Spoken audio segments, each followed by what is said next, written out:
بسم الله الرحمن الرحيم وإذ أخذنا ميثاق بني إسرائيل لا تعبدون إلا الله وبالوالدين إحسانا وذي القربى واليتامى والمساكين وقولوا للناس حسنا وأقيموا الصلاة وآتوا الزكاة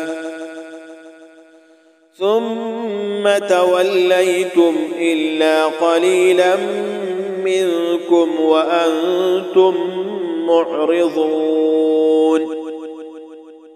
وإذ أخذنا ميثاقكم لا تسفكون دماءكم ولا تخرجون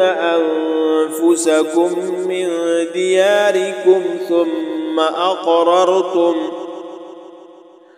ثم أقررتم وأنتم تشهدون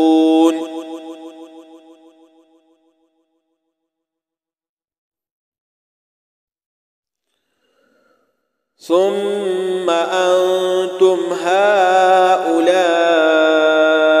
تقتلون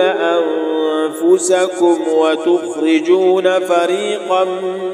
منكم من ديارهم تظاهرون عليهم بالإثم والعدوان وإن يأتوكم أسارى تفادوهم وهو محرم عليكم إخراجهم أفتؤمنون ببعض الكتاب وتكفرون ببعض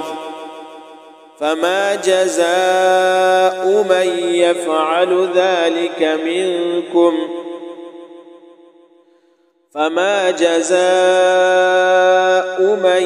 يفعل ذلك منكم إلا خزي في الحياة الدنيا ويوم القيامة يردون إلى أشد العذاب